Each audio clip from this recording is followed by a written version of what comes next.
Good morning. This is Saktivel, working in Panimal Institute of Technology in Mechanical Department. And now here I'm going to explain something about psychrometry, which comes under the topic engineering thermodynamics. First, we should know what is psychrometry. Actually, psychrometry is the science of dealing with the physical laws of air, water, vapor mixtures. Otherwise, it is called as it's a study of mixture of dry air and water vapor. And here in psychrometry, we are going to see there are two things. One is psychrometric properties, other one is psychrometric processes. So in psychrometric process properties, we are going to see dry air, moisture, specific and relative humidity of the air, dry bulb temperature, wet bulb temperature, and dew point temperature. We are going to know what about these terms in psychrometric properties. And later in psychrometric processes, we are going to see about what is sensible heating, sensible cooling, heating and humidification, cooling and dehumidification, then adiabatic mixing of air streams. These are the topics which you are going to see now. So first, in psychrometric properties, I am going to tell about what is dry air. So you all know that air that contains without any water vapor, that we call it as dry air. Whereas the moisture is nothing but the mixture of dry air and water vapor. That type of air is called as moisture. Otherwise, we can say the amount of water vapor present in the mixture, we can say that is called moisture. Then specific humidity. So it is the ratio of the mass of water vapor to the mass of dry air. So we can denote the specific humidity as omega. So that is given by the formula mv by mva, where mv is nothing but mass of water vapor, whereas ma is nothing but mass of dry air. And now, if we say the same specific humidity in terms of partial pressures, then after simplifying by applying the ideal gas equations, the equations further simplified into 0.622 PV by PE, where PV is nothing but partial pressure of water vapor and where PA is partial pressure of dry air. So this is the specific humidity. And now coming to relative humidity. So relative humidity is nothing but the definition for relative humidity is the ratio of mass of water vapor to the mass of saturated air. So that is called relative humidity. Actually, it is denoted by phi. And then the next property is the dry bulb temperature. So dry bulb temperature is nothing but the temperature of air measured by the ordinary thermometer, which is freely exposed to air. So that the thermometer reads the temperature, that temperature is called as dry bulb temperature, we can say. When coming to wet bulb temperature, the temperature can be measured by using the thermometer with the bulb wrapped with wet cloth. We can say, so the bulb of the thermometer is covered with the cloth or wrapped with the cloth, and then it is exposed to the atmosphere. So at that time it will read some temperature. That temperature is called as wet bulb temperature. Now coming to dew point temperature. Dew point temperature, actually the water bubble or the water vapor which is present in the air, when it starts to cool at one particular point, it begins to condense. So at that temperature is called as dew point temperature. So in the definition form, we can say it is the temperature at which the condensation begins when the air is cooled at constant pressure. It's called dew point temperature. So these are some of the properties of psychrometry. And now coming to the processes. So process property is nothing but at one particular point we are going to say about the properties of air or water vapor mixture.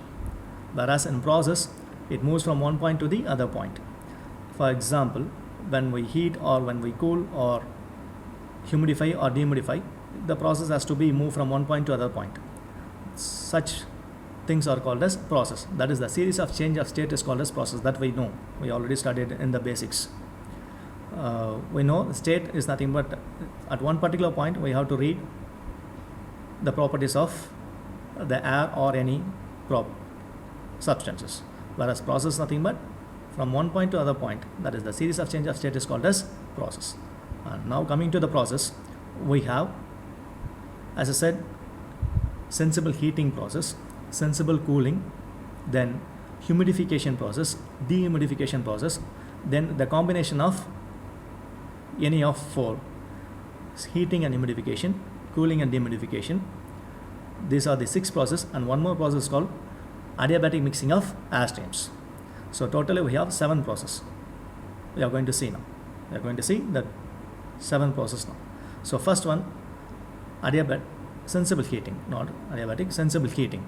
So now coming to sensible heating process, here we have mentioned the directions of sensible heating. So when we take the psychrometric chart, might have seen the psychrometric chart. In that, in x-axis we have dry bulb temperature, in right side y-axis we might have that specific humidity, whereas here we have one curve. There we have the reading of wet bulb temperature, dew point temperature, as well as the saturation temperature. So in this curve, and then at somewhere here, if you see the psychrometric chart, somewhere here we can see the enthalpy readings, so that we can pick the enthalpy readings from this area. And then in between the chart, the other properties like specific volume, relative humidity, and okay, these are the properties we have in this psychrometric chart. So now first we'll see sensible heating. So sensible heat is nothing but, so initially, now I'll show the diagram. Now here it is combination. The sensibility is nothing but just without adding or removing the water vapor content in the air, we have to heat the air. So that is called sensible heating. That means which we are adding the heat so that the temperature will be raising. So that is called sensible heating. The same way, sensible cooling is quite opposite to heating. So we have to remove the heat from the air. That is called sensible cooling without disturbing its moisture content. That's we call it as sensible cooling.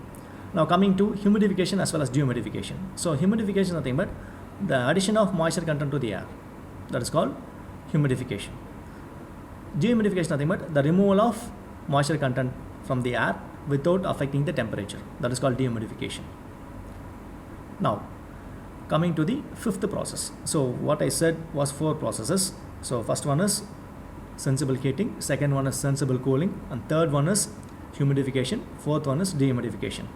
Now coming to the 5th process, that is combination. As I said, first one is heating and humidification process. So in heating and humidification process, we can say while air passing through the duct, it has to pass through the heating coil as well as the humidifier.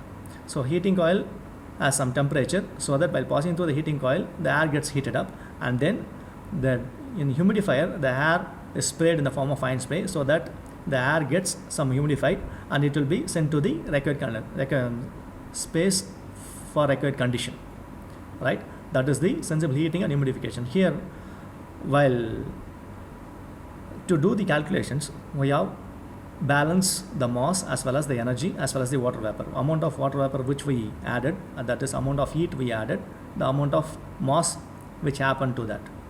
These things we have to consider. So now coming to energy balance. Here we have the energy balance. From steady flow energy equation, we might have studied the steady flow energy equation in the first unit. That is here heat transfer. To find the amount of heat transfer to the air, we can use this equation, that's Q equal to M into H2 minus H1, where M is nothing but the mass of air which is entered, where H1 is the initial enthalpy, where H2 is the final enthalpy after adding the heat. So after balancing the energy, we'll get this equation. If you want to find the amount of heat added to the air, then we can use this equation. The same way, to find the amount of water content added to the air, then you can use the other equation, that is M dot W equal to, that is the amount of mass of water vapor added, equal to Ma into omega 3 minus omega 2. That means nothing but the specific humidity. We have to take the difference in the moisture content. That will give the amount of water vapor added to the air. Right. Now coming to the next process, that is called cooling and dehumidification. So what we saw previously, that is heating and humidification. Now it is cooling and dehumidification. Nowadays our air conditioner are working under this principle. So cooling and dehumidification, it has to cool as well as it has to dehumidify, then we'll get the required comfort condition in the required space. So now in cooling and dehumidification, we have to provide the cooling coil as well as we have to dehumidify it. Dehumidify means you have to remove the water content in the air to get the required conditioned air. In the same way, here we have to balance energy as well as water vapor balance. What I said previously, the same thing you have to do it. The only thing, a Q input with the amount of water content removed from the air, that can be calculated by m into H1 minus H2. The same way, the mass of water vapor removed from the air, that is calculated by m into, that is ma, that is mass of air into omega 1 minus omega 2.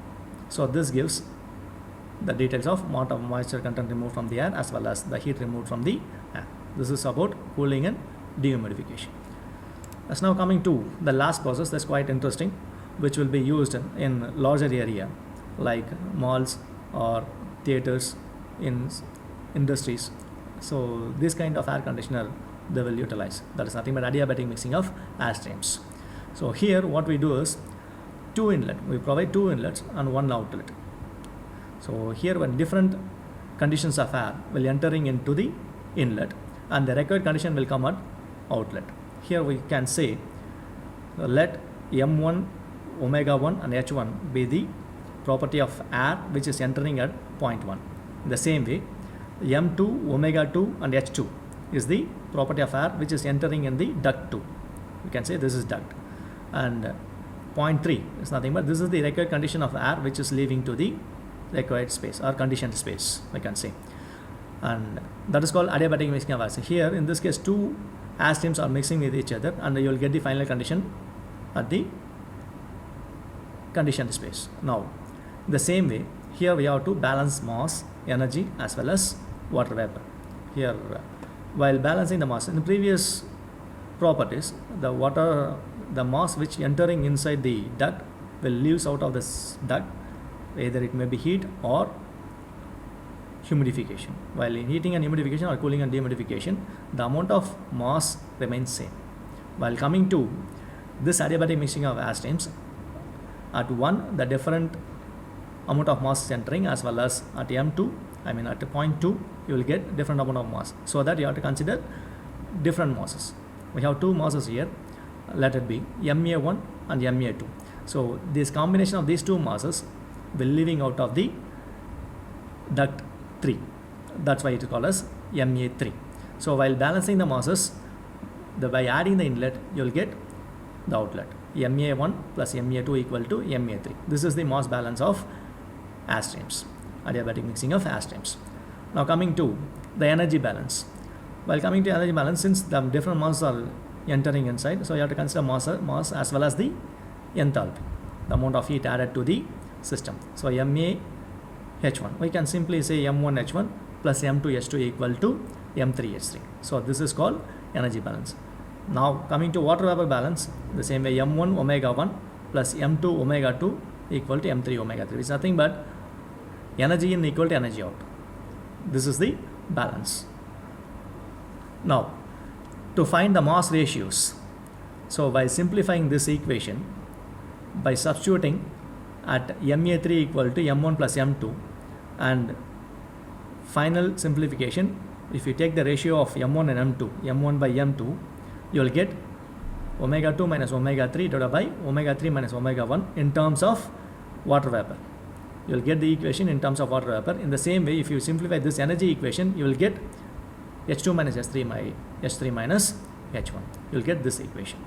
So in this way, we can find the mass ratios of energy as well as the water vapor.